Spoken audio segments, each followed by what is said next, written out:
why? Yeah, it is weird when people defend major corporations like that. Yeah, it's like fucking... Dude, they don't care about you. Like, what are you doing? Why do you make it your entire personality? You should be invested in quality, not corporations and directors and Snyder. Like, does he make good stories that are actually rewatchable, or do you just praise him endlessly even if he makes Rebel Moon? It's crazy to me. How does like Zack Snyder must have made like the deal with the devil because he keeps fucking failing upwards. He really does. He just won't leave the past alone, man. Like he's still. It's like a fucking person who's in their mid 40s that still thinks about their high school days when they peaked, and he still posts about like the Snyderverse and posts pictures of Batman and Joker when they were on set. And I'm like, what the fuck, dude? The good old days. The good old days, the golden good time. old days. Just move on. Posting his high school, like his football, like touchdown or some shit when he's in his 40s. Like, I don't know. But he thinks he peaked, but he was a loser in school as well. So it's like a delusional fucking peaking. Oh, that's being too kind. He's like a 12-year-old tops. Like, come on now. What is a good film he's done? Dawn of the Dead. It's a remake, though. It's still a good movie. And I think he didn't write Dawn of the Dead, from what I remember. That maybe benefited him. Well, that was James Gunn, I think. But even just directing, Dawn of the Dead was like 2004. Like nearly 21 years, this guy has been getting more movies which are fucking worse than the last.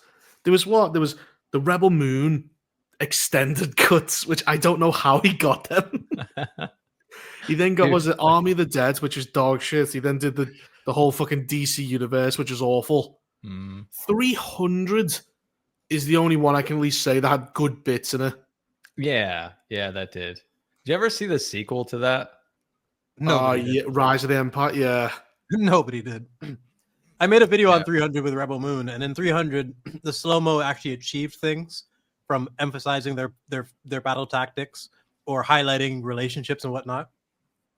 It's really, really, really become a trope.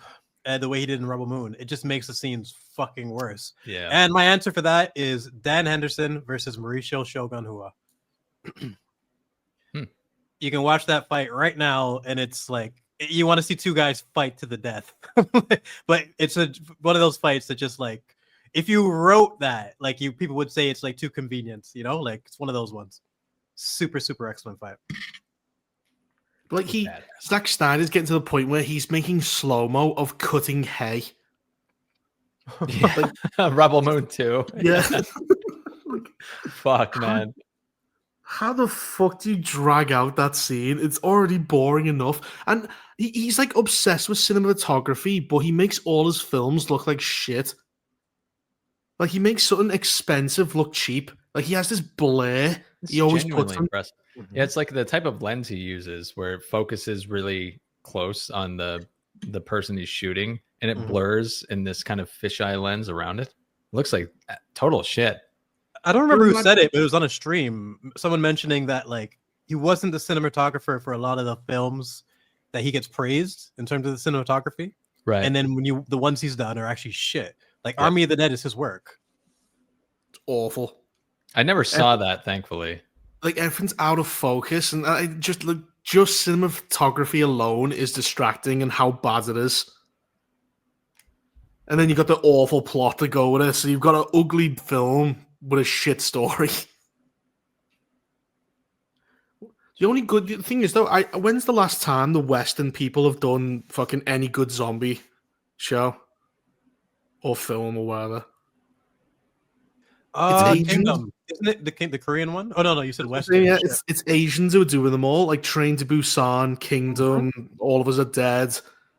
Well, Train to Busan was so refreshing because we were like, man, we've been watching zombie shit for years. It's like finally, people just using their brain. It's basic shit, but the tactics that logical people would use, and then it makes you look back at things like The Walking Dead and laugh. Like, you remember Dale's death in The Walking Dead, where there's a zombie that just spawns right next to him and he just dies.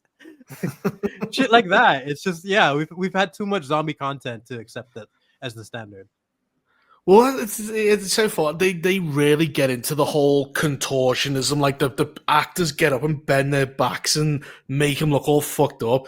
Whereas Walking Dead zombies, like they're like nothing but like skeletons and like a little bit of flesh. And somehow, because like the show is boring as fuck, they overpower the people. They go, "Oh no, the skeleton's overpowering me." No. They should have no leverage whatsoever. You should be able to just front kick them, like 3 of them, because they showed it at the very beginning with Rick. The most iconic zombie is the one from the first episode where it's like half a body reaching up at Rick and he shoots it in the head. That one looked fantastic. Yeah, that was badass. Yeah, it showed how weak and like, you know, like malnourished they are. But then they just became OP and less quality as the season went on. Well, the first season, they're in the city and there's millions of them. So even if they're like shit, it's like there's a whole street full of them. Like you can't really get past. That's why they have to put guts on each other to sneak past them. Another rule they ignored with Michonne's, Michonne's tactic and what they did in that episode should have been the meta throughout the entire series, but they forget that even exists. Like 28 years later, at least tries to do something interesting. It tries to revert them to kind of like prehistoric tribe people, and like, so it's quite cool. And then you have the Alpha, and then they just ruin the Alpha by the end of the movie. That is the most disappointing part of that movie, because at least if that part of it was well written, you could come back even if the character stuff didn't work. But the Alpha got humiliated, man. That sucked. Because when it's the father and son and they're running back to that island and the Alpha's chasing them, it's like a really good... And they're shooting it and it's just not going down until he hits it with like a fucking gigantic crossbolt. Yeah. But even that scene, which is like the most epic scene in the movie, has so many problems because the entire time that they leave the house where he was originally like blocked them in, he's just on pause afterwards. Why didn't he attack? Like they should have never been able to even get back to that bridge. And then they have him running. So it's a dramatic scene. But it's another one that's not going to actually work on rewatch because you're going to realize what the fuck, they just put him on pause here, and then after that they just kind of ruin him afterwards. That whole movie was botched, man. Well, yeah, it's like once the father they ruined the father, it became about the mother. It was fucked. They delete the father. The movie. They delete the father. His character was all primed for a redemption story to come and save his wife and son, and they just nope, you're on pause. You don't get to be in this movie. It's bullshit. And then that gang at the end with the just fucking somersaults and weird haircuts, and you're like, what the fuck? This is just completely departed. It just killed the zombies as well as like these fucking animals coming at you. Bunch of fucking retards in tracksuits beating them up. And they're beating them up with fucking parkour and like ninjas or something.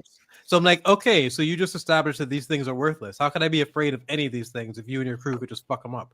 It's the problem. A jarring scene, and it also breaks the tension of the movie.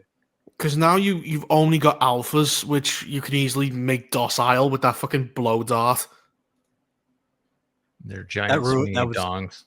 One of the worst things they could have possibly done. The alpha could have just been a force of nature that they have to deal with, but no, you can just shoot an arrow, and his name is Fred, and he's actually nice, and like it's just. Oh man, what a letdown after that trailer. But you could have made him smarter as well because they start putting up totems and it shows like a baseline of intelligence. Like you can actually have their tactics evolved. Maybe they set a trap, they dig a pit or something and lure you into it. That's all headcanon from us because we have to assume that they're more intelligent and that they're having babies and whatnot. But then the film just kind of forgets to do that. I mean, it's just focused on the stupid kid, his retarded mom, and Alpha Dong flopping around, you know?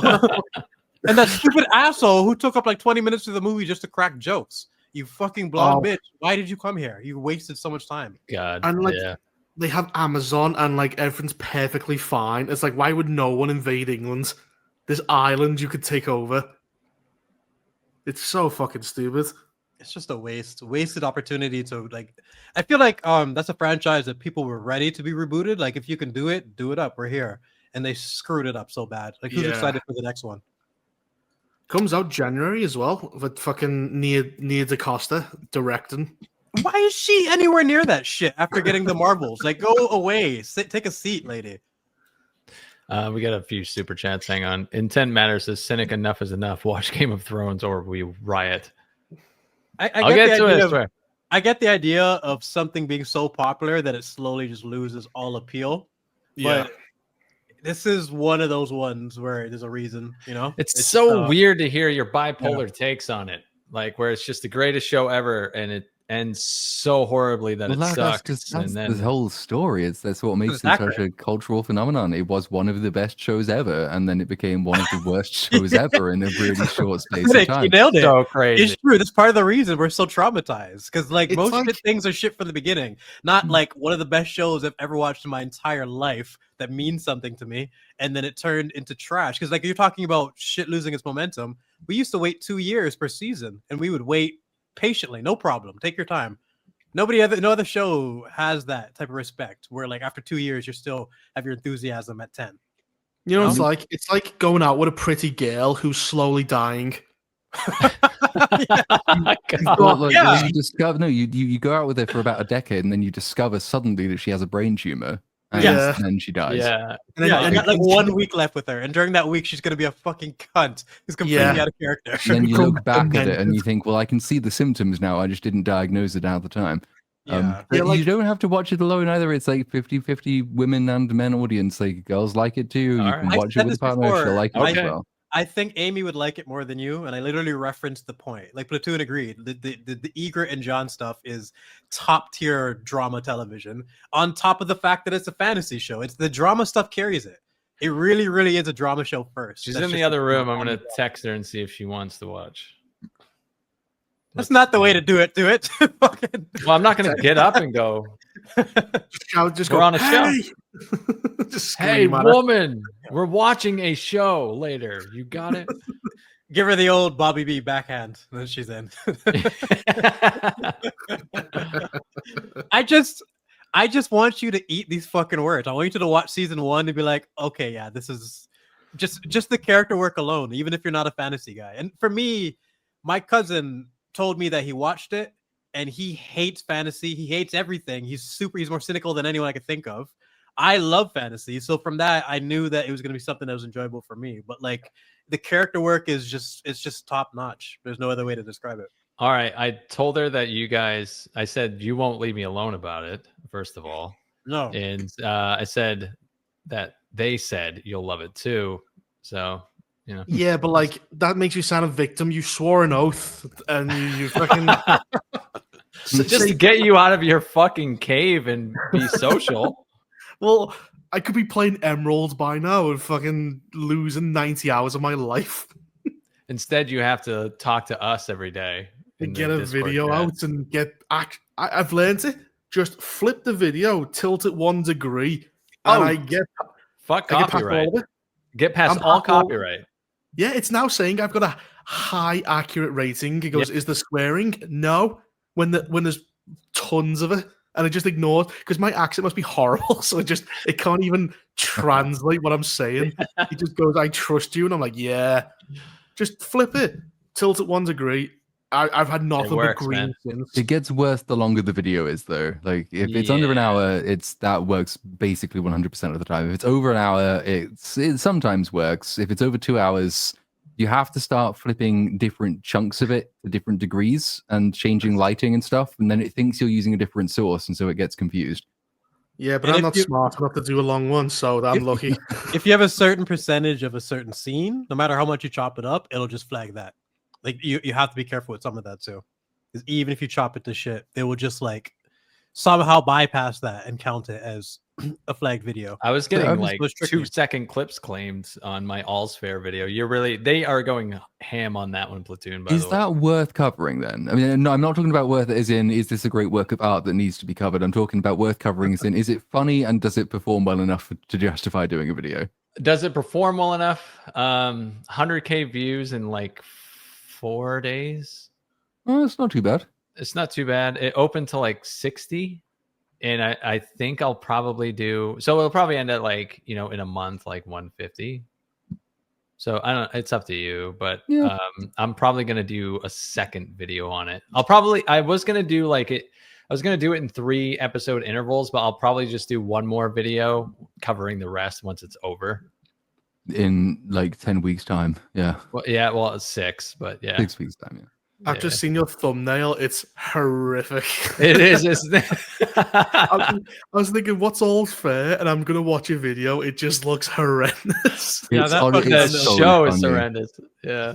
The It is show a laugh a awful. minute. You'll like it if you watch it for all the wrong reasons. Yeah.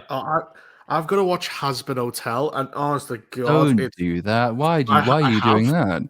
I reviewed the first season. Oh It shit! was fucking horrendous because it's mentally ill girls. That's just the show, and terrible writing because it's basically a bunch of music videos with a fucking retarded plot tying them all together.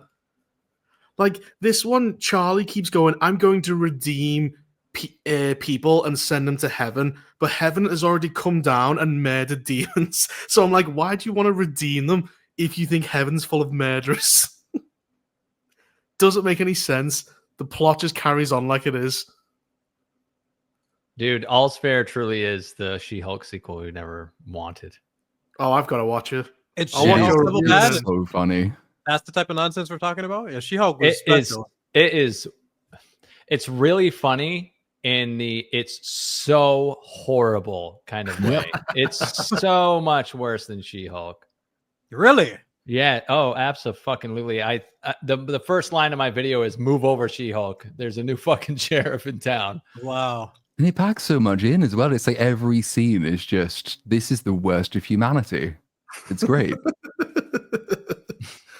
And it's a bunch of rich women. Yeah. Is it like reality TV or like what exactly? No, is no, it? no. It's scripted. Well, it's scripted. It's hard to tell sometimes. It is scripted, and it will call itself a legal drama, which is false advertising because it's fucking Oh, not. God.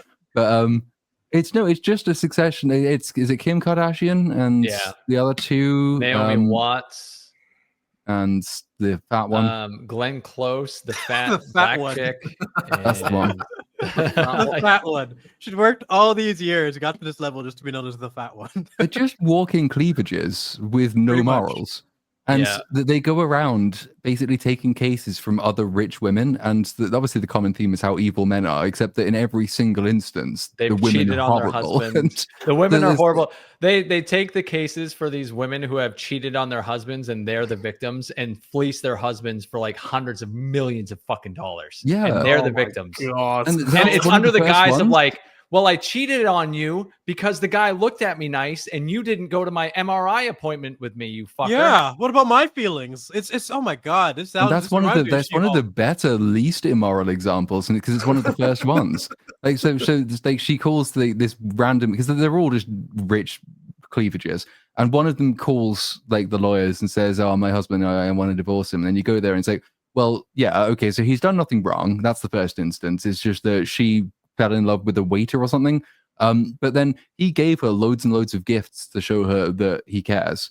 And then it turns out that I think they've invented this under California law. If it's given as a gift, it belongs to the other person. So not only does she leave him to go and shag a younger guy, but then she takes hundreds of millions of dollars of his In diamonds jewels. with her. Yep. And that's one of the Oh. nicer examples. And yeah, that's her being nice. And she fucked up. walks up to him crying, playing the victim too, by the way. She's like, look, the only reason I cheated on you was because he looked nice. I wasn't attracted to him or anything. And It's like, every oh, woman that makes him feel a lot better, I'm sure, you stupid bitch. morons. There's gonna be dumb women out there that defend this shit, and it's Well, just, but Oh, that's the what I was interesting thing. saying. Yeah, it's after you. That's like a 97% like to dislike ratio the video does. And I like obviously someone's going to dislike it, right? And I just want to meet someone who likes this show because I Yeah. I How gotta do you know what defend kind of person you are. there's certain shows where it's just like it says a tremendous amount about you if you are trying to defend this. Like Badlands, for example. I'm not gonna like. I think you're an idiot if you like that movie.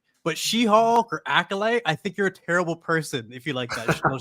You know what I mean? There's Yeah. levels to this shit. But And that's this why is they even say, worse, arguably, because at least with something like the Acolyte, you can say like if you're just dumb and you like lightsabers flashing around, you can say I like that bit about it. Whereas in All's Fair, there is like you can't. There's nothing else in it. It's just women being horrible. So there's nothing Horrible. else to like about it. But I think we've covered this before. Is that the interesting thing is you almost have to do the hashtag not all women thing because the show's written by 3 guys. 2 of them at least are gay, and the third one probably is as well. So it's a weird like gay man's fantasy about what being a rich, successful woman is, which is why they are all hypersexualized and evil. And not one of these women, well, no, one woman has actually become successful on her own. Because No. like Oh. none of these women, all these women are rich because they fleeced their husbands. Divorced. Yeah. This is why they say men are in love and women are in business. It's like this Yeah. horrible fucking situation that people get caught up in, and they just. Well, can't see it.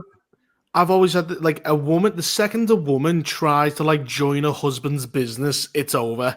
Like like Tom Brady. The second his wife went, "Let's do a podcast together," I knew it was over. It's because she's seeking to become independent. That happened with 8 out of 10 Cats. John Richardson. He went, "I'm going to do a show with my wife," and I went, "It's over. She's gonna leave him." A year later, she was done with him. Well, they are kind of to demonstrate why in all's fair, because so Kim Kardashian's football player husband cheats on her with her like secretary, Receptionist, who's yeah. receptionist woman who is just a younger walking cleavage.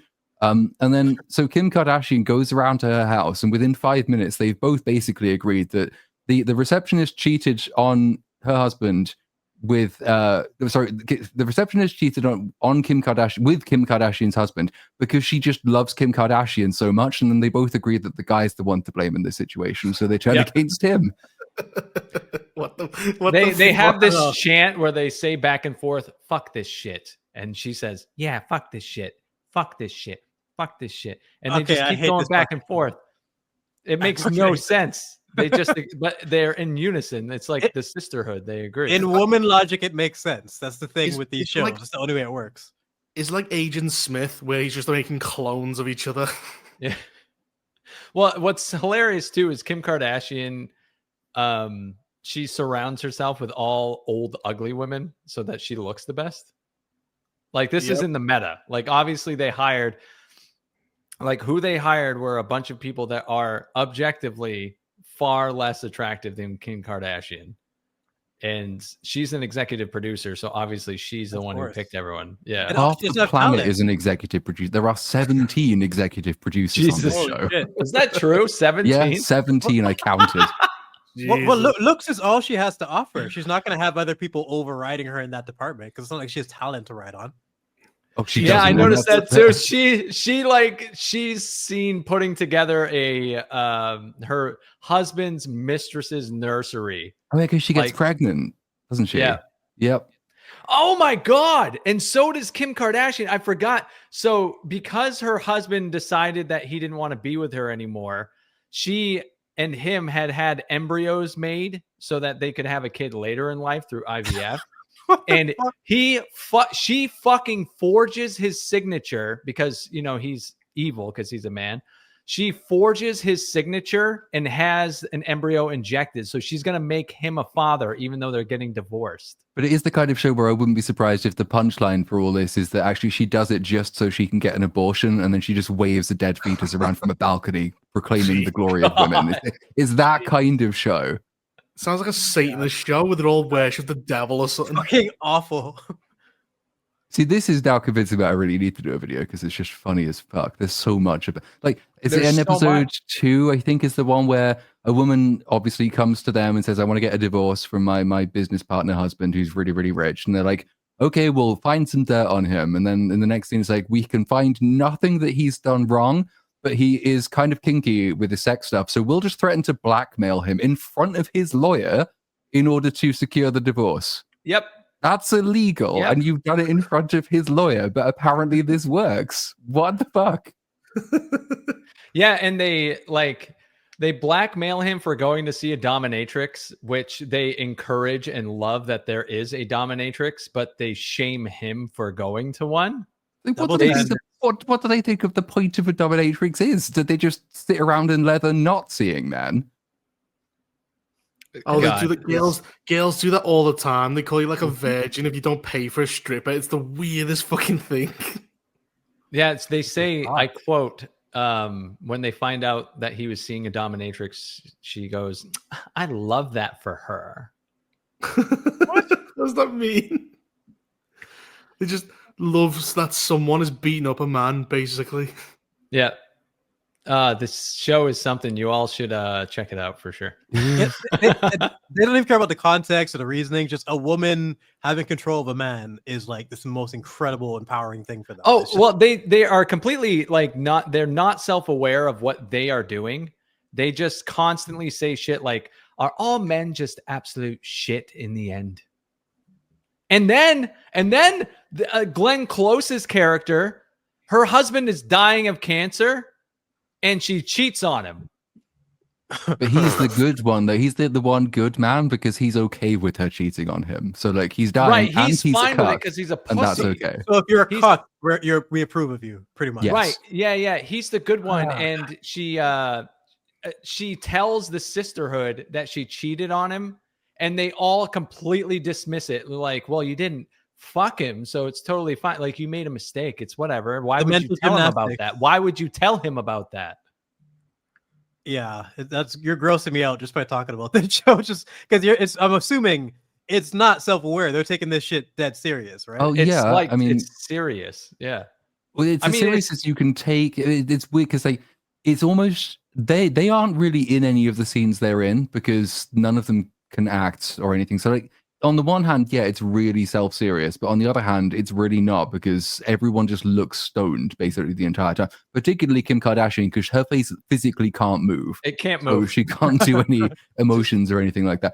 And then that makes the reactions really funny. So there's the one where is it the woman goes in inevitably to ask for a divorce inevitably, and they're like, "Well, we'll do our best, but we probably can't do it." And then like she disappears for a bit, and then 5 seconds later she just yeets herself off a balcony, and then Yeah.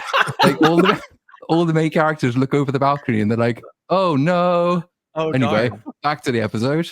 It's Oh, just what about- no one reacts to scenes, and that just makes it even more funny. What about the one scene where like their plastic surgery reptilian looking client throws sulfuric acid in her husband's face? Fuck, I haven't seen And that when one they yet. find out about it, they go, I wish she would have told us about this. Fuck. Sound like fucking psychopaths. They are. It's a insane. show for psychopaths, psychopathic women, and psychopathic gay people. Apparently, I wouldn't believe all this if you didn't set this up at the beginning by comparing it to She-Hulk and the Acolyte, because now I could follow. Oh, I did a video, Sound- man. yeah. Sounds fucked up. Did a whole Every video you can watch. episode is like a whole season's worth of She-Hulk content. It's brilliant. Yeah, it really is. It goes so fast because they're seeing so many different clients at a time, and everyone has their own subplot going on that you really could make hours of content on this, breaking down why it's so horrible. Like per episode. Yeah, It's I think you guys- 45 minutes an episode too. I think you guys have sold me. I'm just so curious about how this shit. actually Watch plays it. out. Watch the first 10 minutes and you'll have your mind blown. How many episodes are there? There's going to be 9. No, there's going to be 10. 10? Yep, there's going to be 10. But I think is it 4 or 5 out at the moment? I think it's 4. There are 4. I'm watching it as it comes out and just writing my review of each episode. So I've Yeah. reviewed everything so far. All's Fair episode lists. I gotta see. Oh my god! Tell me there's. I'll have to actually watch 10. this. This sounds like You fucking should- it's- mental Yeah. illness. It's meant for you. This fucking show. Oh my But they're god! not There are even- going to be 10. You're right. There are. Jesus. But they're not. The good thing as well is that they're only like 40. I think it's only 40 minutes long, so that they're not really, really, really long, and they are packed with so much disgusting content that you're never bored. I feel like if I miss this, I'm gonna be upset in terms of just like getting context for this show. I'll watch And- it. Yeah. It's the most watched scripted Hulu show in 3 years. I saw that. I don't know what the Amazing. next most watched one is, but it still sounds like quite a lot of people have watched it. It Yep. says 4% on Rotten Tomatoes. Critics. The Guardian gave it 0 stars. The Guardian. Really? Oh, there's a new episode tomorrow. I know what I'm up to. Oh shit! All right, I'm checking this shit out. It's just The that's the audience thing about gave it Badlands that just 55. drove me nuts. For just like, man, this movie's so shit. There's barely like anything to like. It's so empty. It's like there's just not much to even discuss in that movie. Where shows like this, it just sounds like it's packed to the brim. Well, I've made a plan to watch Game of Thrones, so But he has to finish All's Fair. I gotta watch All's Fair first. Priorities, people. Priorities. It's my job to watch. All's Fair. Again, I would love this to be the timeline we end up in, but how interesting would it be for Cynic to get to the point where he's pissed off about season 8 and wants to make a video? You know what I mean? Like, actually, years later, like, fuck it, I'm 10 years too late, but fuck it, I understand now. I feel your pain. It's one of those things where I guarantee almost with the vast majority of the people who made videos on season 8, it wasn't about the numbers or anything like that. You just had to fucking get something out. Just vents. But yeah, if you can watch this show, definitely get on it. Yeah, I will. M8566 says or asks, "Hey Cynic, are you going to continue All's Fair? I'd like to continue leaving you hateful comments." Yeah, probably. I'm probably going to do one more video on it, and then like, you know, a compilation of everything together. Arkham Reaver says, "Rabbi Reaper, please give us your unbiased and highly nuanced take on the Israel-Palestine war." I'm not even Jewish. Fucking love that name. It doesn't matter. Rabbi Reaper. It flows. What's that in between thing Trump says? Because there's some good people, you know, on one side and good people on the other. Like good people on both sides, I believe. Good people on both. Oh, was that Trump sucking off Bill Clinton got released? The email. True? What? Well, yeah, is that true? Jeffrey Epstein's emails got released, and he has an email to his brother saying, I can't remember what Bill Clinton's nickname is. Like, I think it's Bubba or something. But he goes, does Putin have photos of Trump sucking off Bubba? And so people are now, people don't know if he's joking or not, but the meme is he sucked off Bill Clinton. And then there's a photo of him kind of reaching towards his dick, and people and now everyone's going for all the pictures they've had together. Oh my god. I'll try and find That'd be a the twist. Bill Clinton Trump dick sucking. Oh no, porn come up. Oh no, what have I done? And with the whole AI world we're living in now, this stuff gets so tricky. Yeah. I've tried, yeah, but it's funny. Like, everyone's just raping each other in politics. It's so weird. It's wild, man. You want to be president, you got to get blown by like 50 guys. It's like, no, I don't want it that much. Trump. Is that Seamus? Stop watching wrestling, you fuck. I am. I'm watching wrestling right now. I got you. It's on. Like, I didn't hear that. I had to see who was on. I was like, who is that? Is that Seamus? It is Seamus. Get My Cha says, "Hey, thanks for your work in a battle with the 40k Imperium of Man. Which other sci-fi factions across media could realistically pose a serious threat?" I do not know anything about the Imperium of Man, so I can't comment. I've got the email. The email says, to Mark Epstein, you and your boy Donnie can make a remake of the movie Get Hard. He replies back to Epstein. Mark replies back, ask him if Putin has the photos of Trump blowing Bubba. Bubba is the nickname for Bill Clinton. All good. Fuck. What is your boy Donald up to now? Is the next question. Does this line up with Trump's behavior about the files? But like, well, he says, it's hard to say, right? Because he's now saying that he has nothing to hide, so he wants everyone just to release all the files. He wants Congress and the DOJ to authorize their release. But like, they ran on saying when we're going to release them. And then half his administration said, yeah, we've got the files, we're going to release them. And then it went to, well, we gave a bunch of idiot fucking influencers a file full of blank pages and nothing came of it. And then Trump said, well, it's all a hoax, so there's no point releasing them. And now it's, I've got nothing to hide, so we might as well release them. If there's nothing to hide, release them. But then if there was something in them, why didn't the Biden administration release them? My theory is that they don't exist. There's just a bunch of vaguely libelous emails. There's no concrete evidence on anyone. Everyone's built it up into a story. And because there's nothing there, they're kind of they're hamstrung now by what they ran on. They ran on a conspiracy theory. And now they're having to show results. And of course, they don't have any of those, which would be probably the most boring but typical solution to all of this. There are no Epstein files. It's just a bunch of libel. One of my favorite things, though, is Prince Andrew. And he's confronted with that picture of, was it Monica Louis, whatever her name is? He's confronted and he goes, "Is that you, Andrew?" He goes, "It can't be me because I don't sweat." And he's sweating in the pit. He's sweating in the picture. Of all the lies, I don't sweat is one of the It's so unconvincing. You're gonna commit to that one. Everyone around him was saying, "Andrew, shut your fucking mouth." This is, and he went, "No, I'll get ahead of the story and lie about not being able to perspire." Oh god, this is so funny. The entire thing's just fishy, and I hope we get some type of answers eventually. Oh no, we won't. The whole point of these inquiries is to never get justice. Yeah. Gemai Cha also says, I think the Ari from Stargate and Honored Matris from Heretics of Dune would work, given their massive numbers and innate abilities, technology. I'm still shocked because I still know nothing about the Imperium. I've never watched Stargate apart from the one movie that one time, and I didn't get as far as Heretics of Dune. I know the Imperium is like this theocratic, incredibly oppressive, like horrendous existence because everyone lives in like hive cities where like there's like 10 billion people in one gigantic city, and you have like a very low. They don't worship technology, but they turn people into technology. So it's quite, like they take your brain out and put it in like a mini machine. So your brain acts as the computer, and you live a life of horrendous torment.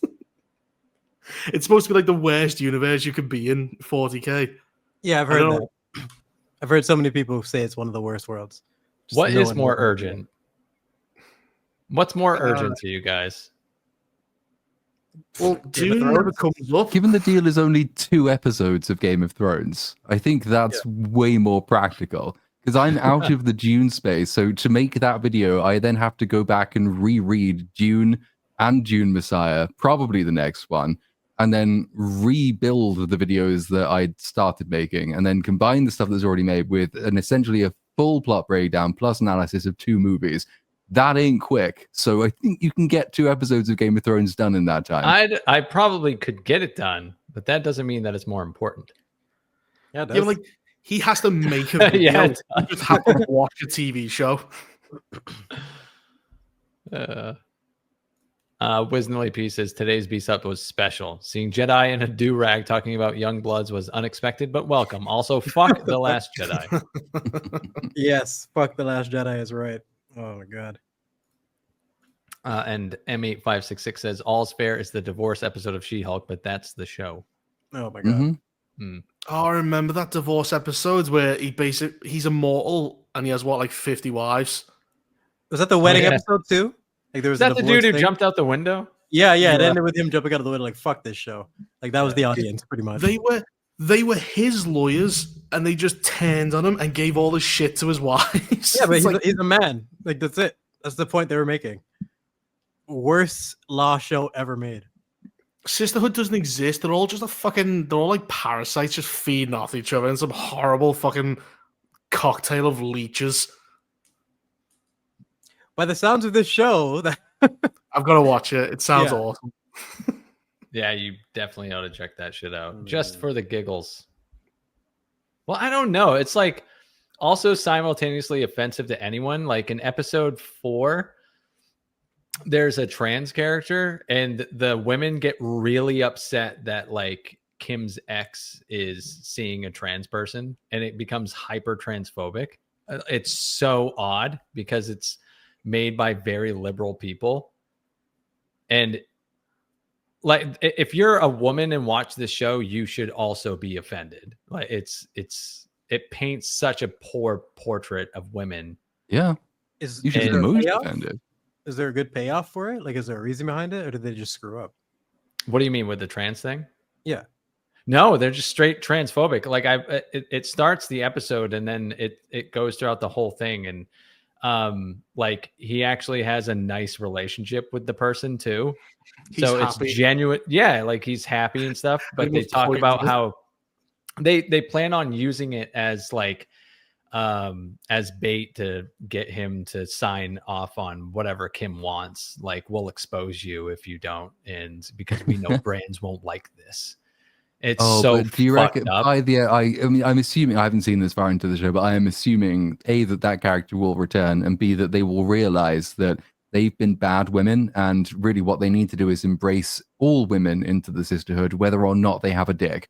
And so they will use it as a kind of, look how good and moral we are. We almost made a mistake because we were mean about the trans thing. Then we realized, no, this is one of us, so we need to help it. Yeah, Like as soon as it's so bizarre, like as soon as Kim finds out that her ex-husband was seeing a trans person, like she instantly starts crying and asks what she did wrong. Wow. It's So fucking who's crazy the show offensive. for? Who are they trying to appeal to? That's such a bizarre like plot line. They're not even trying to normalize it for real. Like they denigrate it. Like it's not. It's like hardcore frowned upon in the show. It took me back because I was like, holy shit, they are just going for the jugular on this. They don't give a fuck. Well, is it because it's like a female stream of consciousness? So she's thinking, my husband left, he's now going out with a man. That reflects poorly on me. So I have to attack the trans person.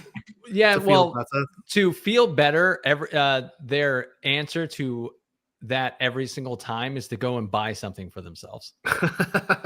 I'm not fucking kidding. Like when she finds out that her ex is seeing a trans person, she goes like, I don't understand what I did wrong. Like I went to the doctor and I went to, I don't know, whatever fucking store she mentions and did self-soothing shopping. It's really fucking bizarre. Episode 4. You're not allowed to carry on with your life. You just have to stay like pining after her forever. You can't just get another girlfriend or a boyfriend. Her character doesn't love her ex. It's more like a game to her. Like it's a game that she's not winning now. But it's not painted that way. It's so fucked up. It's not painted like it's like the character. It's like the writer didn't realize that the character thinks of it as a game. Because she's like, I don't know what I did wrong. He used to worship me. Because that's all it's about to her. But they don't think there's anything wrong with that perspective. That's what no, makes they these shows don't. so Yeah, that's what's crazy about it. Yeah. Like they don't Like see anything wrong with the perspective of like her husband used to worship her. That's not what a good relationship is. It's such an insane take. Well, it's insight into the relationships that they have. Like they have exactly flawed relationships, so they apply that to them. And that's what She-Hulk was. Like the show is clearly Kim Kardashian has daddy and ex-husband issues that she'll never get over. Sorry to get so into it, and it's not funny anymore. It is. No, but it's true. It's like She-Hulk was a therapy session turned into a show. The Acolyte was like an exercise in hate and bitterness and spite, and one of the worst endings and payoffs. What they did to Soul should be studied in a lab. Like it's just like it's so bad. Because like to have him ranked as one of my worst character assassinations ever, and he's only got like a season of screen time. In a shit show as well. Yeah, in a shitty show. Terrible show. Yeah, he was one of the the only bright lights, like moments, like brief moments of greatness with Soul's character and his acting. And what they did to him just shows their whole thought process, their philosophy in a show summarized. I mean, Leslie Hedlund could have written All's Fair. Like all those interviews she was talking about, basically admitting to being a Sith. Like it's the same mentality on display in All's Fair. It's just that she believes that there's when society puts these expectations on you that you should be a good person, it's fundamentally just let me be who I am. I just give me the power to be truly myself, which is evil. And then All's Fair comes along and it's like, yeah, okay, we'll do that. And like the whole buying things as therapy is a really good example. It's just like, well, these women, to give the backstory, they begin as like junior lawyers for another law firm, and then you get one shot of evil male law firm bosses being patriarchal. Their grandmother, essentially, who's the good character because she's not sexually threatening. She's the one who kind of gives them the encouragement to go off and start their own law firm. They are starting their own law firm from scratch. Now, if anyone's seen the good series of Daredevil, you have certain expectations as to what that looks like. Mm-hmm. It's not particularly luxury. No, fuck it. These women fly private jets everywhere. They wear outfits costing millions of dollars. They go on fucking hugely extortion. Well, it literally is extortionate because They they've get stolen it from men. but vaginoplasty. Yeah, So they That's- just skip all the hard parts of like they building have a proper never show. been put. And if you tried to rack up their expenses, they would never have. I was going to say they'd have gone bankrupt in a week. They would never have got started. They travel short distance flights on private jets with champagne. Mhm. It's obscene Dude, decadence. Kim And yeah, Kardashian glowingly talks about her vaginoplasty and how she gets Botox injections and all this shit in the show. They glorify plastic surgery. And then the very next scene, they're interviewing a new client whose husband made her get plastic surgery, and they're denigrating him for asking her to get plastic surgery. It's so backwards. They completely glorify the fuck out of it for like 15 minutes. Just blow the shit out of the idea of plastic surgery. Like, yeah, it's the best. And then the very next scene, they actually insult the character. They're like, we're going to go after the doctor who did this to you so they won't fuck up another woman. And I'm like, like comment on the character. It just sounds like double standards fucking up their plot. Like they're so fixated on woman good, man bad that they don't even know how to fucking write a script. And you know what you're reminding me of? The Boys, where Starlight being sexually harassed in season 1 was a significant factor. And then Huey gets fucking like raped in season 4 or something, and the show basically laughs at it. The double standards when it comes to it is so fucked up. He gets raped, and she makes fun of him because basically there's another woman who pretends to be Starlight. She's a chameleon. She rapes Huey, and she's like, "Can't believe you had sex with a person who looked identical to me." She literally fucking and then he gets violently sexually assaulted in like a fucking gimp cave. And like they laugh at him, going, "Haha, I'm gonna drill this hole through you and fuck it," and they're just laughing at him. Yeah, when it's a man, it's funny. If it's a woman, it's a significant plot point and an important part of her character. But it It's just seems crazy. like the You're women. describing the show.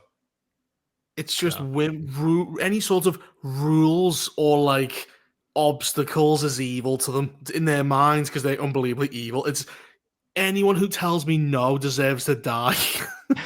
Jesus. The show is captivating in a way because you almost want to watch the next episode to see if it can possibly get worse. And it does. And it does. Reliably. It's like Animal Planet, where you watch animals kill each other, but like women.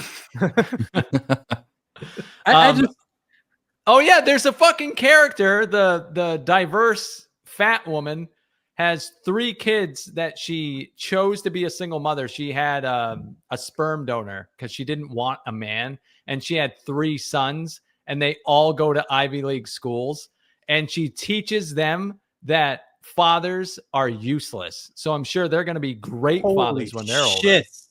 What the fuck is wrong with these people, man?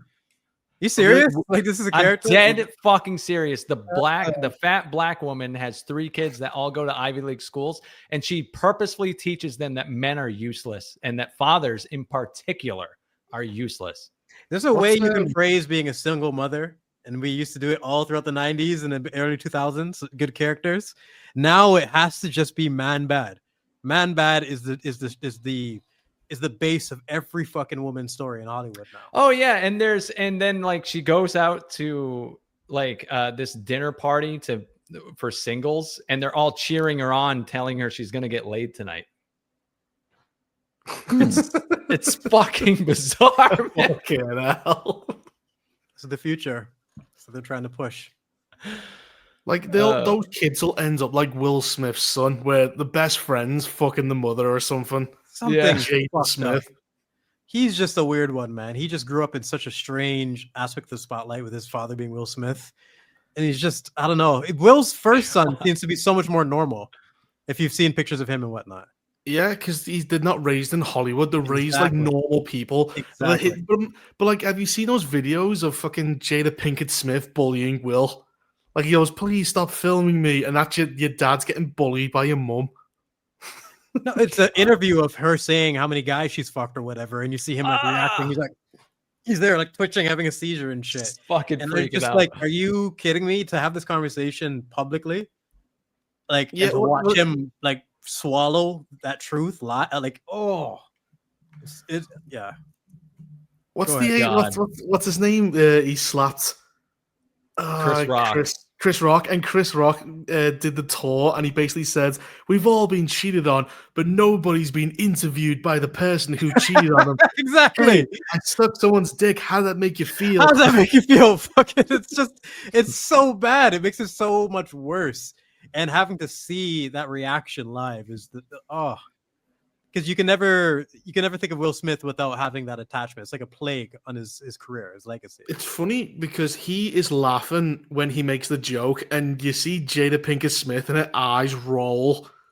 So she's clearly looked at him and went, "Are you gonna let him do that?" So he's got up and slapped him. Yeah, it's true. He was willing to laugh it off and let it slide at first, but then the boss said, "Kill." It's pretty much. Chris Rock played that masterfully. He Perfect. said nothing, waited till his tour, and then just made tons of money. Eviscerated him, man. Chris Rock's a genius. If people didn't know that, he was already Yeah. genius way before that. He's a very, very, very clever businessman and comedian. I like the way that he goes. She hurt him way more than he ever hurt me. It's legit, man. That's how you play that situation, and his reputation will never recover from that. And people hate Jada too. Like, she just the little puppet master from behind, because everybody can see it, right? But it's just these fucking women in these rich places. How much money did you say they spend in All's Fair? Oh, millions. On like nothing though. On just bullshit. Purses. Like, make themselves feel better, they'll buy like $1 million necklace. Oh my god! I'd have to beat her to death if she took my money. I'd have to kill her. That's what they do. They like fleece these people for hundreds of millions and sometimes billions of dollars, and then they finally have a boss bitch come in who is the primary breadwinner, and they do the absolute reverse. They're like, "You earn this money. We're going to protect it for you." I'm shit you not, man. This show is so fucked up. So you just it's hard to even track who the show is for, like, by the things that you're saying. That's why I'm like curious how if there's going to be any interesting payoffs towards the end. That's probably what's keeping you guys on people who are Kim Kardashian. So one person. Or want to be Kim Kardashian. Yeah.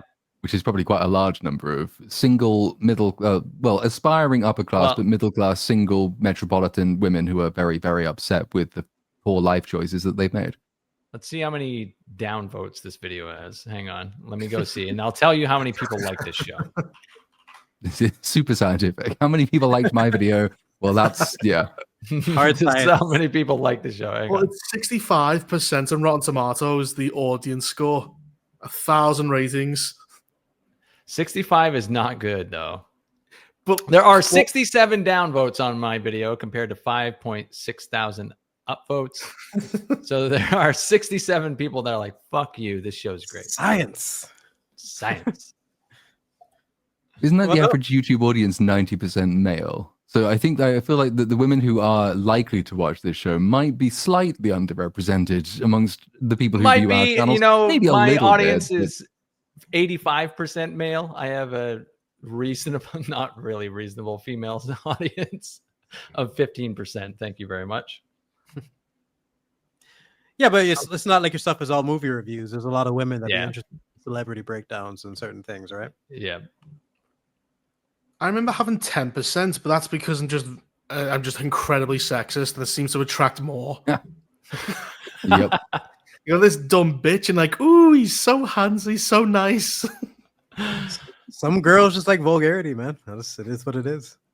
That's right. It's relatively high for my niche, anyway. Oh, like you are making like was it body positivity videos? Body positivity is a lie, or was a lie. Yeah. How do you even justify that? That was the stupidest era. It's dumber than almost any other movement I could think of. That is like, let's just be unhealthy as fuck for the sake of empowerment. Mm-hmm. Nobody's whatever big girls can't be sexy. The wind blows. Like, if it's anything to avoid accountability, and it's primarily a woman's movement. Like, you don't really see a lot of body positivity regarding men. Like, exactly. The equivalent to that would be the polar opposite, which would be like steroids and shit. Yeah. and fitness. Like that's the men's side, and the women's side is no accountability for why you look the way you do.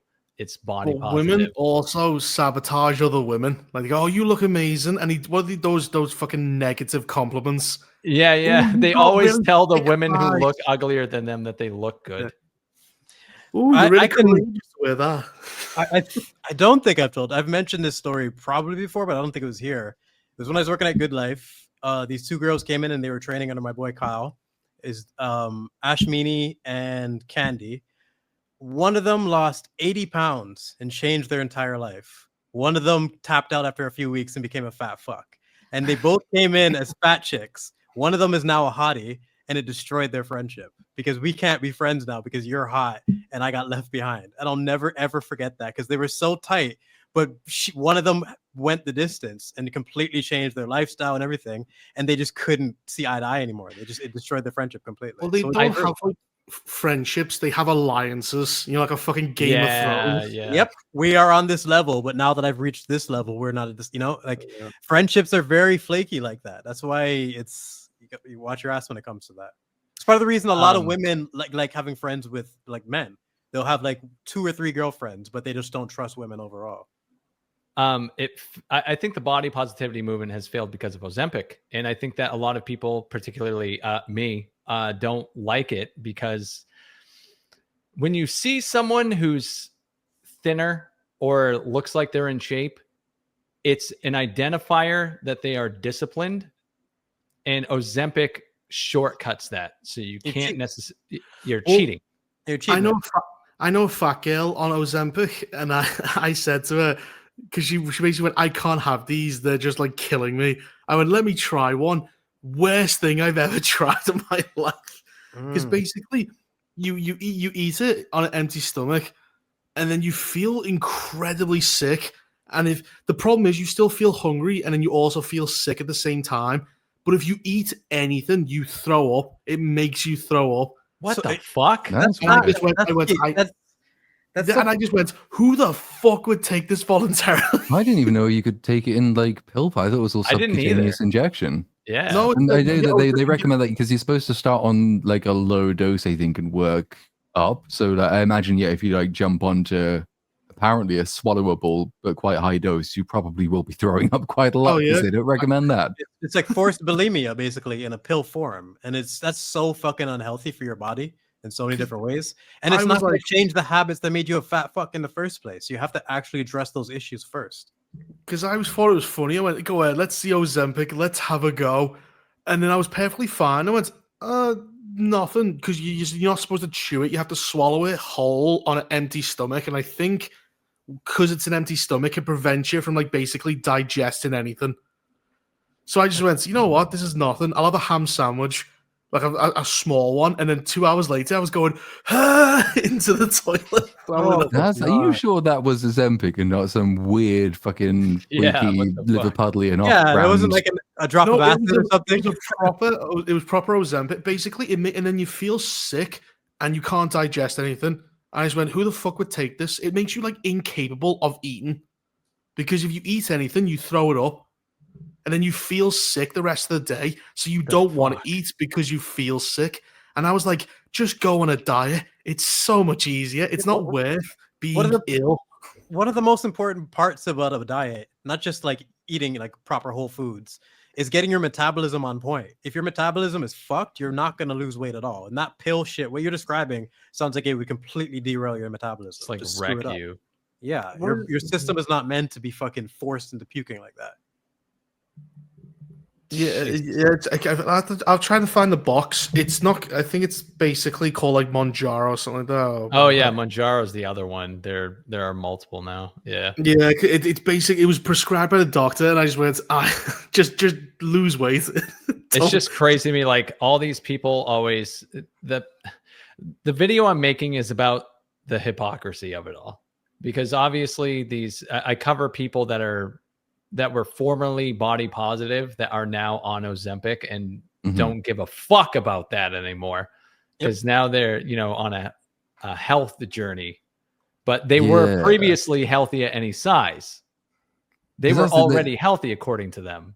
Yeah, they used to tell you that it was absolutely not only fine, but it was actually good, and it's only beauty good. standards that tricked you into thinking that being fat is unhealthy. And no, it genuinely is, because there are use cases for Ozempic and Manjaro. I think Wegovy is the other one as well.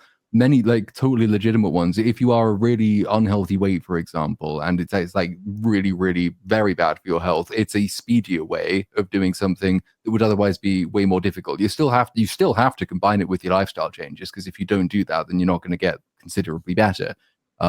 You won't lose fat from your arteries, for example, if you don't also develop an exercise regime.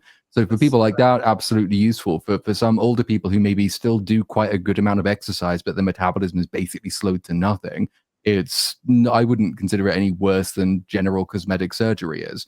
But it's the people, like you say, who I mean, Lizzo would be one example of that, who begin their Amy careers by Schumer. saying, it's fine to be my weight, it's great, it's healthy, more people should do it. And then all of a sudden it's, oh, I'm so proud of my weight loss journey. I'm such a healthier person now. And actually, it's like everyone should do this because it's just so much better.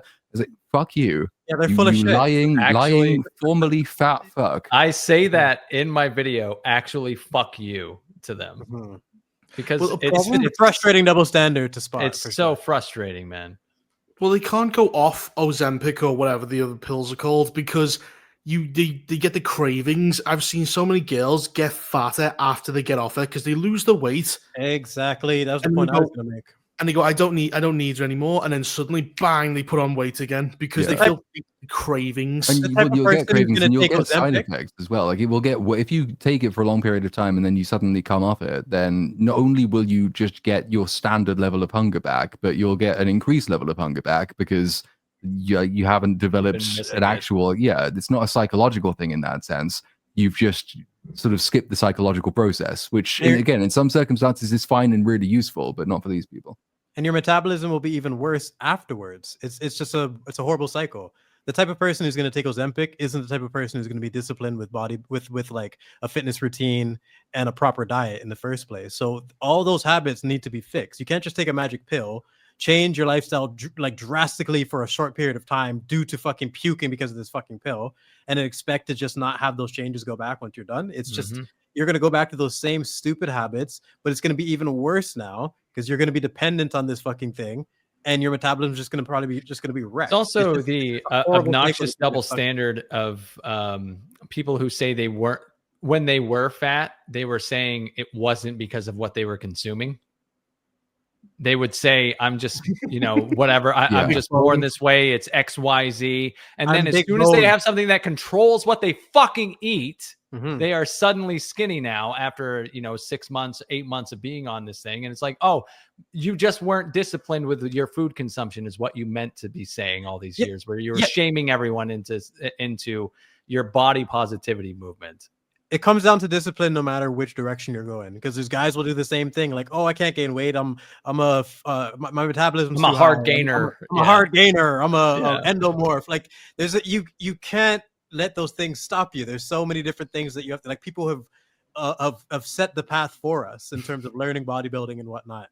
But the same thing when it comes to fat loss. It's just it's proven what you fucking the training that you put in and the food that you put in your body has a dramatic effect on your health. You can't just ignore that for the body positivity bullshit. Like I don't know, the body positivity thing in its core, there's a good point there, but they went the wrong direction. It's not that being fat is healthy. It's that you could still love your body if you're fat, but you should try to be the best version of yourself. That's what it should have been. And you can also, like, you might find that you love your body more if you're not fat. I mean, right. It's not exactly an option. The problem is it became a useful crutch for narcissists to excuse their low workout regimes and basically their lack of work ethic. That's kind of what it is. And it became an excuse for people to indulge in all of their worst impulses and claim that that's a virtue rather than a vice, which it isn't. These movements are particularly common. They do manifest differently in women than in men. I think that is the reason that body positivity is way more of a female thing, while being unhealthily in the other direction is much more of a male thing. Like the number of, you look at some bodybuilders and the stuff they put themselves through and the stuff they take to get that way, that's kind of the same. It is the same. You are still ill. It's almost body dysmorphia that makes you do it. Dude, totally. The bubble It's body dysmorphia either way. Yeah, the plumboyism, the bubble yeah, gut. the insulin, the bubble gut. There's a bodybuilder I've referenced a couple times here, Dorian Yates, and he's part of the reason I reference him is because he predates that shit where it was about quality muscle and actually having good conditioning on stage, not filling yourself full of insulin and having a big bubble gut and whatnot. They've been using steroids since the first Mr. Olympia, like in the 60s. It's been a part of the sport since the start. But the quality of the muscle is completely deteriorated, and they're balloons where it's not even appealing to a man or a woman. It's gross. So yeah, there's some people who have had it dialed in, but like there's just no excuse for all this body positivity shit when we've seen the effort that it takes. And, yeah, I don't know. I think shaming should come back. I think it can be productive, man. I really do think it can be productive. Like, I have a heart condition, so I can literally only push myself so hard because I have an aortic valve that will pop if I push too hard. So like, but I used to only be like 125 pounds. Like I got up to like 185 because I was shamed because I was too skinny. So I was like, well, I'm going to the fucking gym. Fuck that. You need that. Men will do you that. Need it. Exactly. You need the shame. I was like, reminder. well, I don't want to be made fun of anymore. I'm going to go to the fucking gym. I totally get that, man. People's idea of what shaming is so flawed. It's a reminder of something, a missed potential. That's really what it is. Like your family's not trying to say you're a piece of shit when they say, Susie, you're looking fat. Like they just know this. They know what your base was. They know what you're coming from, and where did these 40 pounds come out of nowhere? Like you need to be able to be honest with people when they just let their body completely get out of whack. And we went a long way the other direction. Like, there was a lot of shaming around the body positivity movement, but it was shaming anyone who pointed out that being fat was unhealthy. Like you were shamed socially if you said to a fat person that being fat is unhealthy for you. That was a sincere attempt to get people to stop criticizing by using social shame. Men and women react differently to social shame, but it can have positive effects if applied properly in both cases. There's no one who's a social shamer quite like a woman in my experience, because men will just sort of tell a joke to each other and then it might motivate them to go to the gym. Women might take it that way, or they might become severely depressed and go and binge eat. But, I'm gonna go eat a fucking thing of ice cream. Like being supportive is definitely a better first step than shaming someone, but sometimes shaming people moderately is a form of support.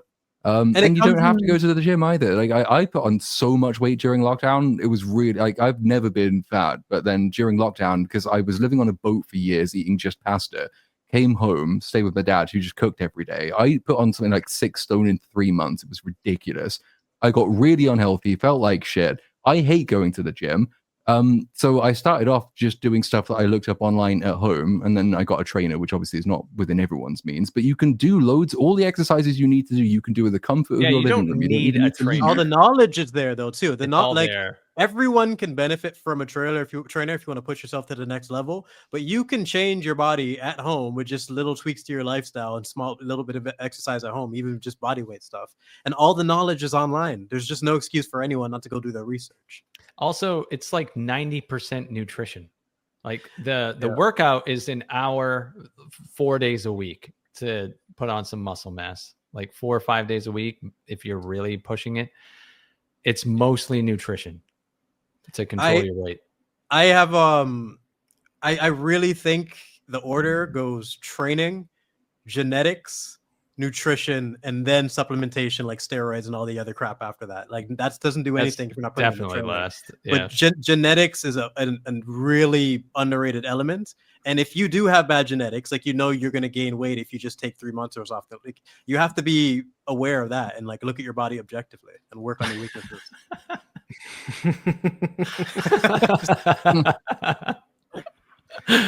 What's that scary movie scene where he glues it to the ceiling?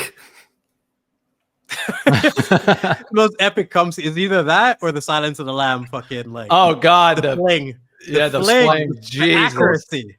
It's called a Spider-Man. Yeah. You're masturbating to your hands and you're a web slinger. Like he waited decades potentially, and he's like, I have to fucking land this shit. I have a fucking slow motion fling. It's such a stupidly so gross. Yeah, 80-20 split's also pretty fair. Yeah, if you eat 4,000 calories, big as well. Was Like that? cutting out drinking is a really, really That's big one. huge. Yeah. Yeah, I I mean, don't I drink. still it's the though. amount drink of calories. fairly often, but like during the lockdown, I think that was the main reason. It was A, eating way more than I used to, and B, because I have a stupidly high alcohol tolerance. It will take me a bottle of whiskey to get properly drunk. And I was doing that kind of every night. And if it wasn't that, then it was a bottle of wine or two. And like that's unhealthy on its own, but it's also lethal for putting on weight. So just cutting that down, which is another thing that stuff like Wegovy and Ozempic can actually be useful for, because you just can't drink that much. So it has some sort of side effect, positive use value in the case of alcoholics. You can physically stop people from drinking by giving them stuff like that. I guess there's some benefit there specifically for alcoholics trying to like, get started on their journey of quitting. But overall, I just feel like the destruction of your metabolism is one of the worst things you can do long term if you're trying to lose weight. Because the biggest thing people miss with losing weight or fitness of any kind is it's redundant hearing it over and over again, but it has to be a lifestyle thing. It can't be just this thing you did over the summer to fix your body. You have to get started over the summer and keep that steam throughout the next few years, whether it's weight loss or the momentum is essential because that's just the way your body works. And starting off by making it like mad, like lots of people will do. I think men probably do it more than women do, but like men will often start off with the most difficult form of the thing they're trying to do, and because they start off with the most difficult form, it's so unpleasant they stop. So saying like people who go, well, I've smoked 20 a day for 16 years, I'm now going to go cold turkey. Oh shit, that's horrible. Not going to do that again. Or cutting out drinking. I've drunk so many units a day every day of my life because I live in England, so I'm going to now not drink ever again. Don't do that. That will make everything so much worse and your odds of succeeding so much less. So like, I just basically started doing, it was kind of disgusting in a weird way, but rather than going through a bottle of whiskey a night, I would do like a bit of whiskey and then I'd top the entire big glass up with water. So it was basically slightly whiskey flavored water. And I'd sit there writing and then I'd go to bed once I'd finished this huge whiskey flavored glass of water. And that made it easier because I still had a little bit going in, but it wasn't. If I told myself, right, I'm never drinking again, I would never have stopped because that's horrible. It's just not a realistic thing to commit to. What you need is just balance. Like you can't be this person who's drinking every single night, and you got to replace those things. And one of the big things, if we're going to go back to the gym, when you get a good workout in, especially if you're doing high, proper resistance training, you're not craving those things. Like you're not going to really want a big glass of whiskey. You could. It's just not. The bodybuilder high is a real thing. You're going to be good with that just for a little bit, and it'll just help you create good habits. But yeah, it all depends on the person, right? Cutting out booze is going to be one of the best things to get started because you just all those extra calories, you're not even thinking about it. Especially if you're like a rum and coke type of person. Yeah, and it's not even just like cutting it out. I mean, so for some, obviously, everyone will have a different relationship with it. Like, I've never liked the idea of going teetotal and would never do it because I think alcohol's really good and useful in many situations. But like, it's a case of not doing it just because you're bored. That's an important one. That's actually a good point. Yeah, or like doing it socially as opposed to just on your own. Even then, like a good drink on your own could be a really good thing, but then don't make it a bottle. Finding some way just to like distract yourself, take your mind off it, water it down, whatever it happens to be there. So, I mean, and for some people, going cold turkey does just work. For some people, going teetotal does just work. They don't like how they are on alcohol. Like, there's loads of different stories. But for the average person, just looking to gain like health and lose weight and reduce reliance on alcohol, the smaller steps first, and you can scale it up, and that'll probably be more successful.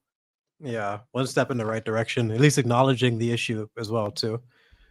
And yeah, it's just you've seen it ruin people's lives. It's you probably have, everyone here has, and just finding that balance of the relationship.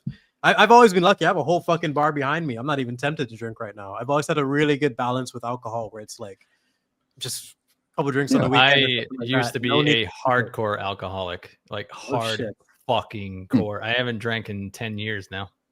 10 years, yeah. I used to be I used to weigh. I was fat, like too, because I drank so fucking much. Like I used to drink not quite a half gallon, the next step down, a day, and I did that for like 8 years. A day. I was such an alcoholic. I couldn't hold down a job. I couldn't do fucking anything. All I Jesus. could do was drink. I couldn't hold a relationship. I like lost friends because I was Yeah. just like a dick. And that's a really good rule for defining whether you have a problem. Is does what you're doing stop you doing other things? If so, probably it's a problem. If it doesn't, then it's not so much, and it's just about moderating what you take for health reasons. But if you I had a relapse like a year and a half in, and because I convinced myself that I didn't have a drinking problem, I was just like depressed or something. Well, I have a fucking drinking problem.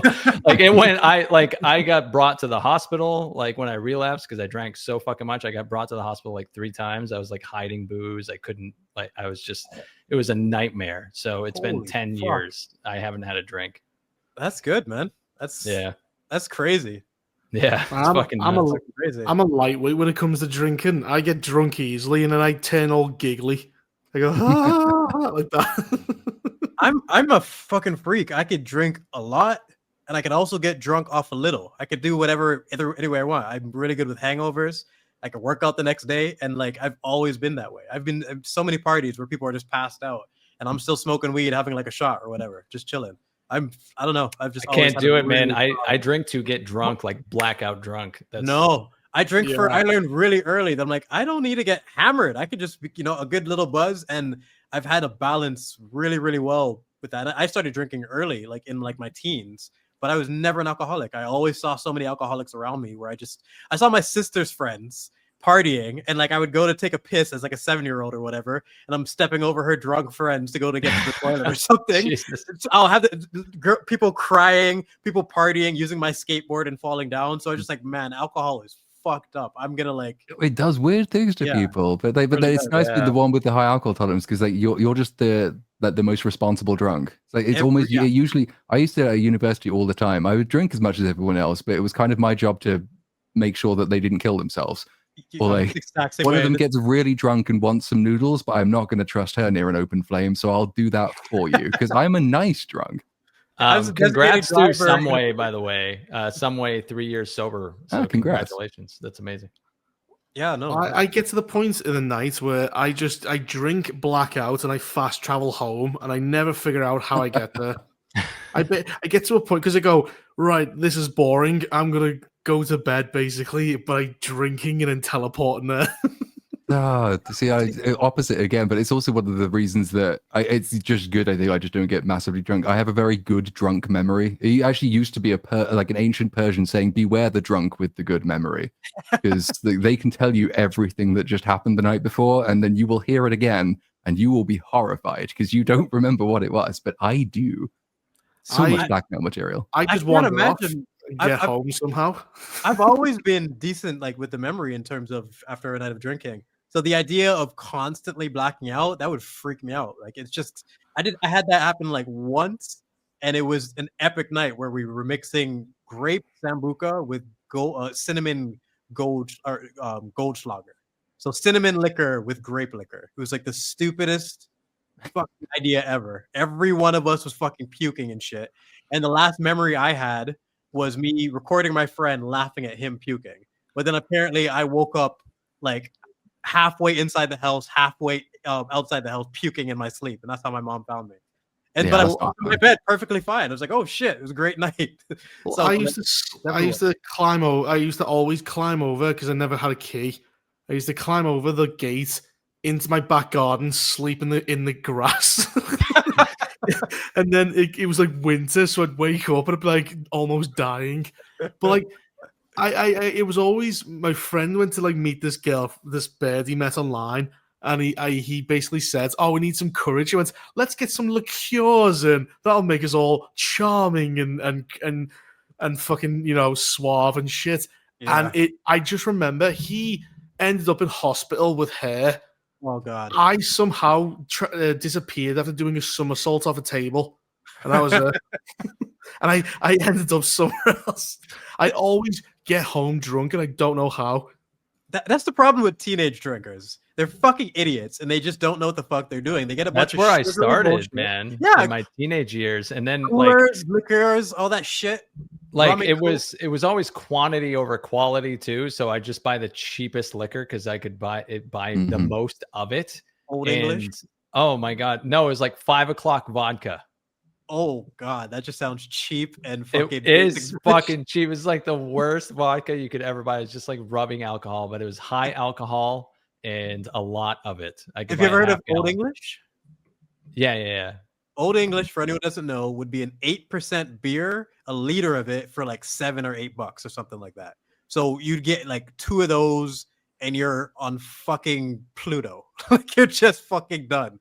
Like 2 giant liters of fucking beer. Just That was chugging a down. great. Like, there's a couple Horrible. of experiments. I think in Scotland they did this, and I think they tried it in Wales as well, where they were most alcoholics. They were saying like they're all getting these really cheap poor people bottles of cider.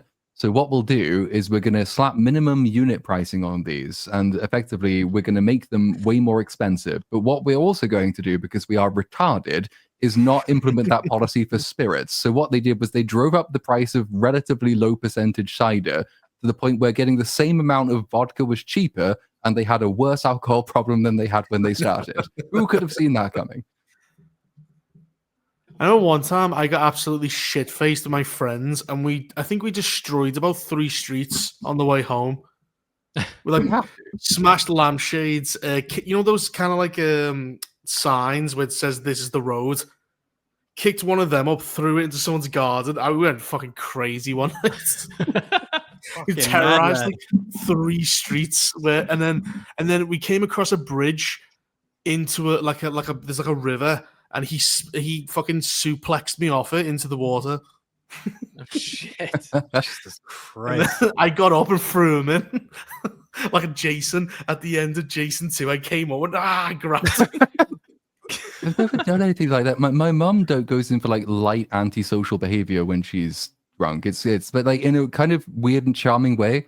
So when we moved into the current place, or like the estate I currently live in, it was a new build at the time. So there were loads of adverts for it all over the place, and it was like usually it was a really happy, smiling woman with really bright teeth.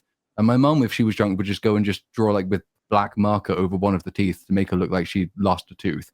And it just like the entire estate was basically full of people with terrible dental health. And then another time, like she'd had some cones, I think like traffic cones in her garden from a previous drunk trip, and she just laid them out across the road and then went to bed. And so for like the next day, everyone assumed roadworks and no one could get through the village. It wasn't. It was just because my mum was drunk. Oh my god. See, she was a troll. That's better than I had a friend who we'd have a night of drinking. We drink all the time, just chill. He'd go his way, I'd go my way. I'm laying down to go to sleep, and then I get a video call, and he's like at the top of a crane or something. And I'm like, are you why aren't you like in bed like a normal human after going to the bar? He would go and have this crazy thing where he would climb the top of a crane. I'm talking like some skyscraper shit where I would never do that in a million years. You have to give me $1 million to do that. He just had this thing where he had no fear of heights, but he would do it when he was shit-faced. You know, it's just the craziest fucking thing. You have just nutty people. It's booze does fucked up things to a lot of people. I think that's the moral of this story. Yeah, there was an alcohol awareness advert in England about basically that exact thing. It was like a guy dressed as a superhero who climbed a crane, and he went to jump off and fly, and then he just like fell to his death. Yeah. And the advert's tagline was like, alcohol makes you think you're a hero, but you're not. So don't do that. Yeah, man, because it would scare the shit out of me because I'm like, this isn't funny. This isn't cool. You're freaking me out. Like, what are you doing, man? Go home, go to bed. And, yeah, I'd never do that. I mean, I don't like heights when I'm sober, and I don't like them when I'm drunk either. It's just like my ideal night, just go and sit in a pub and then just talk. And then it's just, as mad as you'll get is basically where the conversation goes. Nothing massively dangerous. The only time I've been blackout was when some weird twat spiked my drink at a gig. After having thrown his boxers and an inflatable saxophone at us.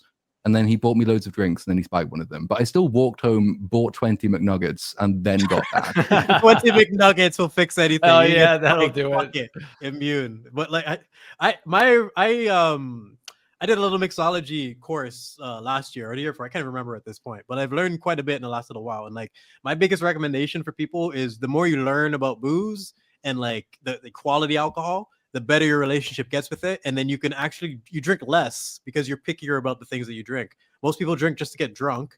So you end up just downing whatever. But if you have higher standards, you end up like, you know what, I'm not drinking tonight because that's fucking garbage. So it's, especially if you find out which spirit works best with you, or which wine or which beer, like taking that time. And I really think you would, if you know what you want to drink or what works with your body, you end up drinking less overall because you get picky. I wouldn't.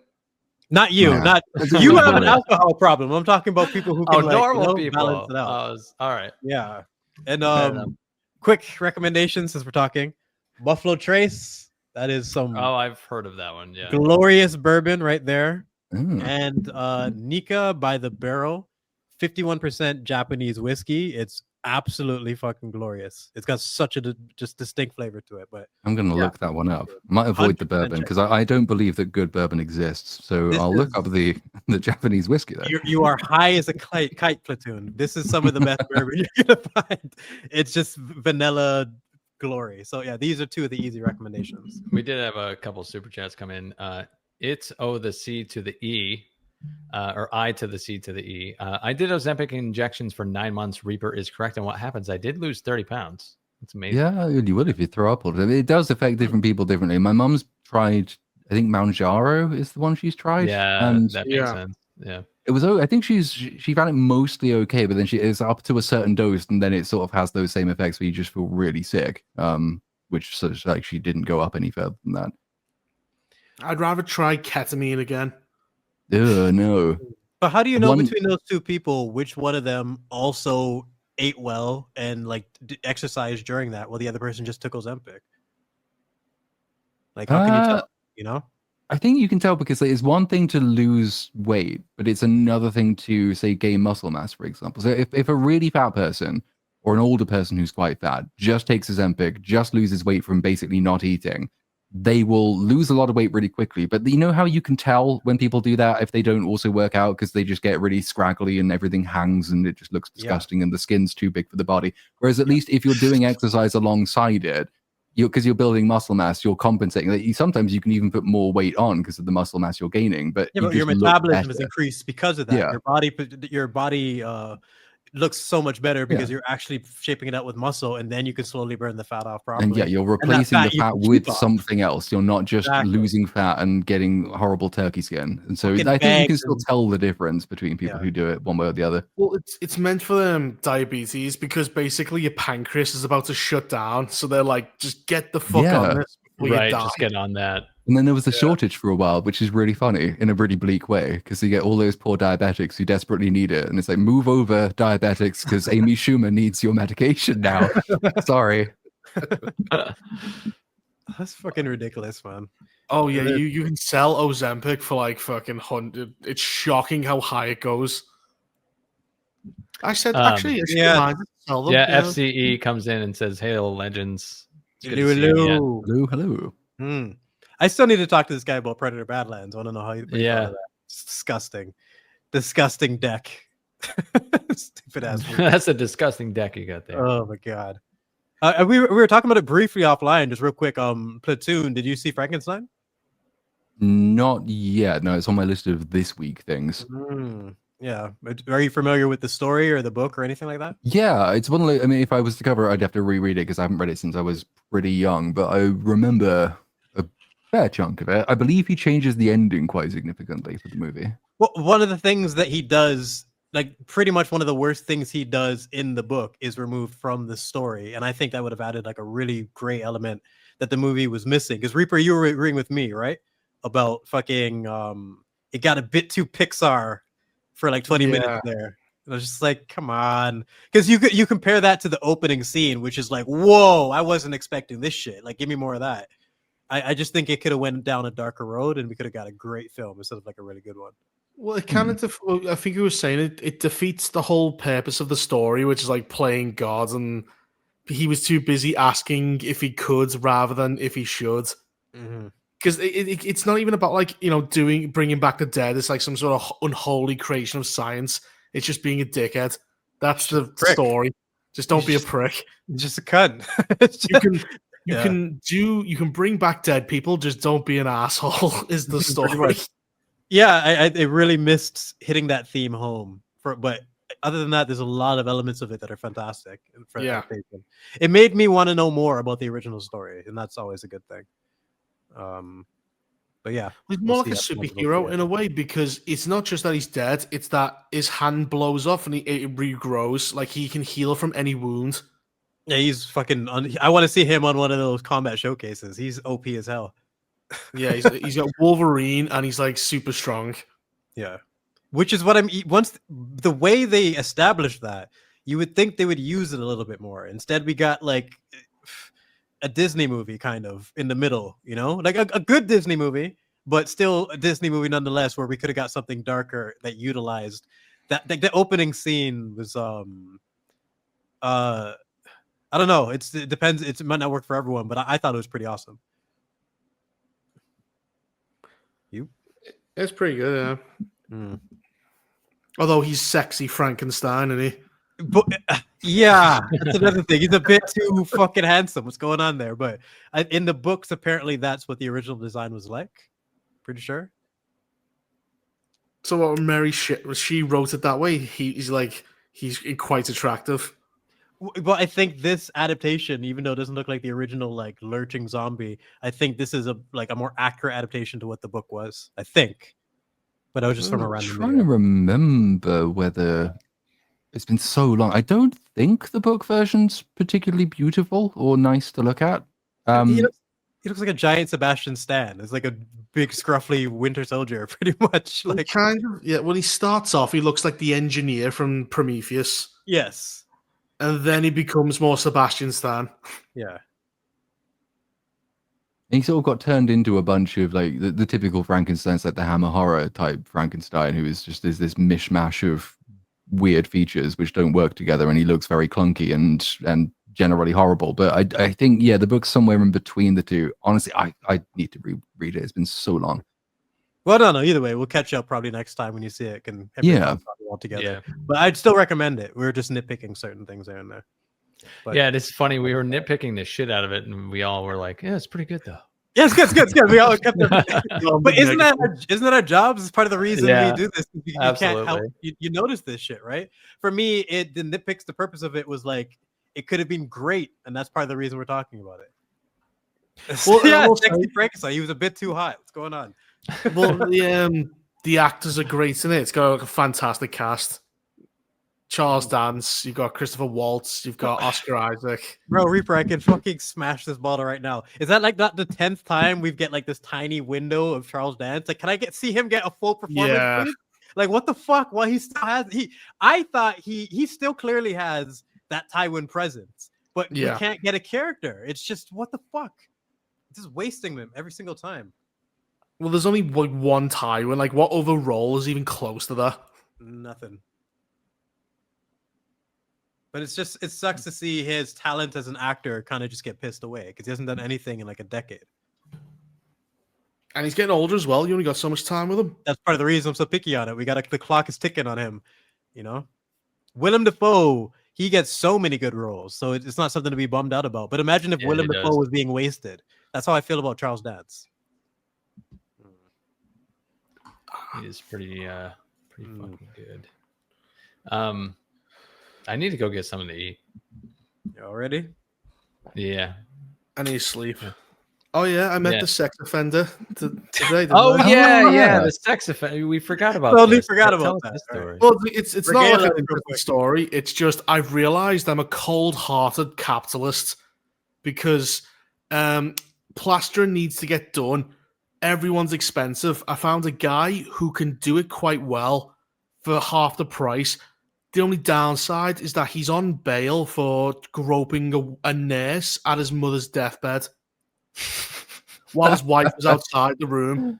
Ooh, so dear. I'm thinking, morality, it's wrong to employ him, but then I really love cheap labor. I finally understand what Elon Musk wants. He's good at his job. He's cheap. He won't grope me. I'm not a woman. I don't see the downside of not employing him. Yeah, fuck it. Very, very chatty for a man who is currently on bail for groping a nurse on his mother's deathbed. As long as he That's gets the wildest part right there, on his mother's deathbed. His wife apparently was outside the room. So like, so his wife's outside. His mum's dying. Nurse walks in. He goes honk on her boobies. Fucking retarded. He just couldn't resist, could he? He's good. The intrusive thoughts won, maybe. You know? They just won. Yeah, and I just went, you know what? I'm not his vicar. I'm not his priest. I'm an employer, and I want cheap labor. Yeah, is he divorced now? I assume so. I think his children don't talk to him. Oh my god. Well, Yeah. someone's got to. That's why he's so chatty. No one else will And I'm talk just to gonna him. go. I'm just gonna nod my head like I agree with him. Yeah, yeah. You just gotta squeeze a woman. That's so You know, fucked up. you get the Yeah. urge to just grab people. Yeah, we all We all agree grieve differently. Yeah, pretty Yeah. much. Fuck. Christ. Well, Yeah. on that note, we'll probably end the show here. Oh fuck, man. Fucking I'm just god. saying, good help is hard to come by. All right. It sure is. Christ. Thanks for everyone who sent in super chats. Thanks for everyone who hangs out in the chat and watches the show. Really appreciate you guys. And we will see you next week on BSUP number 87. I have no idea what we'll be chatting about yet, but you know, pop culture never fails to deliver something to me. So True. sure we'll figure it out. But until then, we will catch you later. Bye. Bye. Fuck you. I think